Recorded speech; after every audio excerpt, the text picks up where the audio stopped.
Hi all, my name is Jeff Hewlett. I'm a decision confidence builder. I'm a behavioral economist and have been in banking and financial services most of my career. I'm also a faculty member at James Madison University and I'm a personal finance author. Today, we wrap up our Success Series focus. We explore what it means to be a creative divergent thinker. We explore why regular failure is the true mother of success.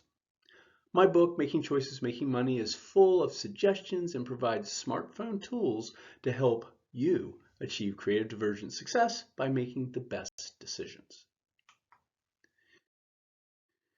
When asked about his extraordinary hockey success, Wayne Gretzky said, "I skate to where the puck is going, not to where the puck has been." The truth is, Mr. Gretzky missed the vast majority of the shots he took. His lifetime National Hockey League stats are that he made less than 20% of those shots. The message is being the great one is something much more than a high shooting percentage. He intuitively anticipated where the puck was going, all the while quickly adapting as new information updates his understanding. And this happened all in a split second. Even if you're not a big hockey fan, I encourage you to take a walk through the NHL all-time leader data. It's an amazing walk down memory lane. I recognized and reminisced with many of these greats. Actually, you can find a link to the data on the Curiosity Vine in this article. So first of all, Alex Ovechkin, of course, is near the top of the list as the only active player. Also, do you remember Phil Esposito from the Miracle on Ice when the U.S. won Olympic gold? Other names like Gordie Howe, Jaromir Jagr, Mark Messier, Ron Francis, and so many other greats are there. But the data points to one name, far and above all else. That is Wayne Gretzky. Gretzky's combination of goals and assists may never be matched. Venture capitalists play a similar game. They know, even with the most rigorous selection process, that many investments will underperform, but a single high-flying investment will more than make up for the laggards. The challenge is knowing which investments will fly and quickly adapting as new information is learned. Who are creative divergent thinkers? They are those that connect the dots between what is in the present and what may be in the future. In the business context, they are adept at using counterfactual thinking, but in the highly structured context of our current business environment and future market trends. They appreciate the future is probabilistically available. They understand the future is informed by ongoing and rigorous expectations updating. They are both analytical and adaptable. Earlier, we discussed our success framework.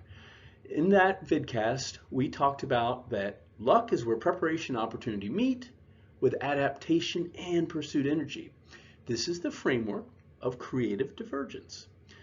Business creative divergent thinkers seem to have a crystal ball. They seem to have an amazing ability, when given the chance, to identify and implement new high-impact, high-margin business solutions. But creative divergent thinkers do not have a crystal ball. What they really have is an incredible ability to update and adapt as new information is presented. In the context of behavioral psychology and cognitive biases, creative divergents have learned to overcome confirmation bias.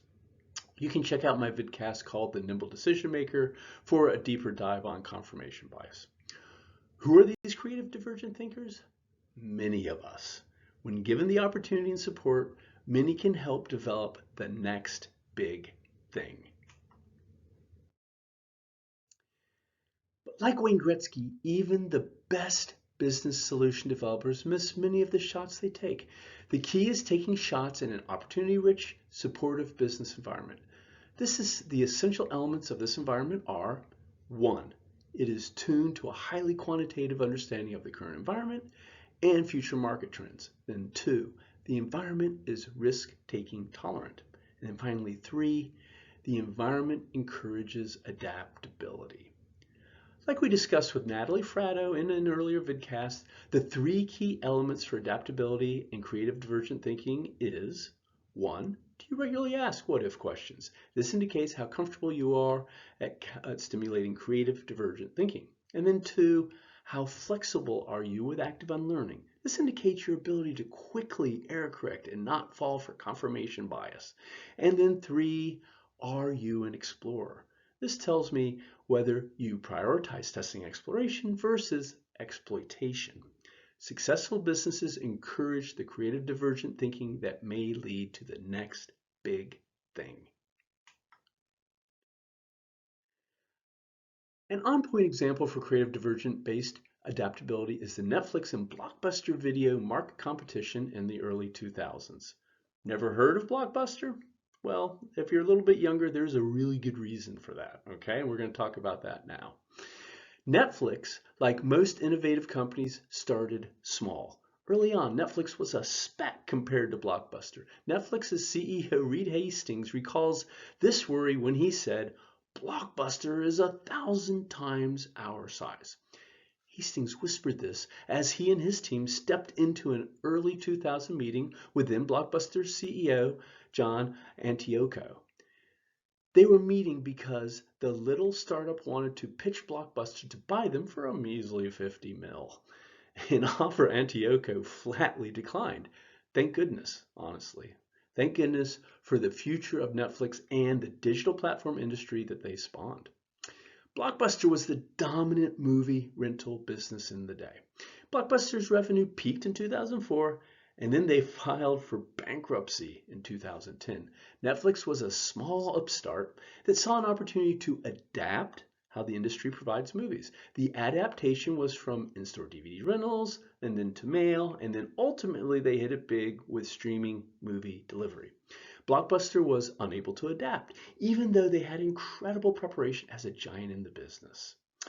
And presumably, they certainly could see the opportunity in terms of the direction of the technology. Let's face it, mail was certainly not a new technology. Streaming existed at the time, and bandwidth challenges were in the process of being solved.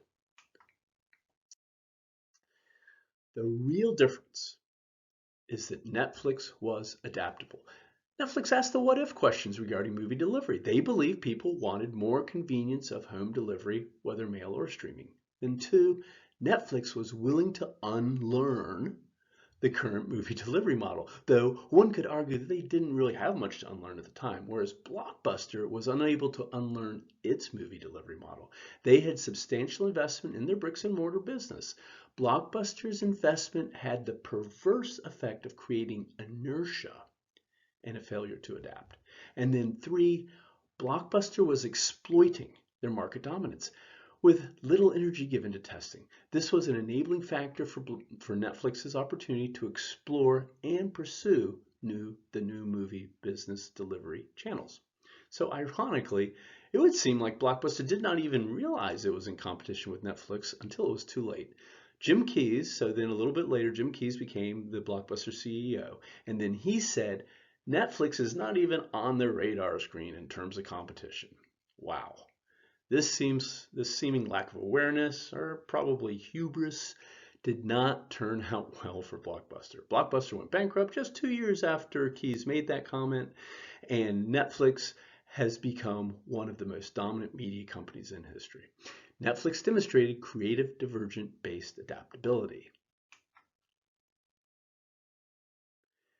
This wraps up our Success Month series. In the next vidcast, I will kick off our auto buying month. February is a big month for car purchases, and we will walk through how to make the best transportation decisions. As always, it starts with a consistent, repeatable decision process. Car buying is one of the many great decision-making examples and can be helpful for routinizing your personal finance decision process. But until then, you've got this.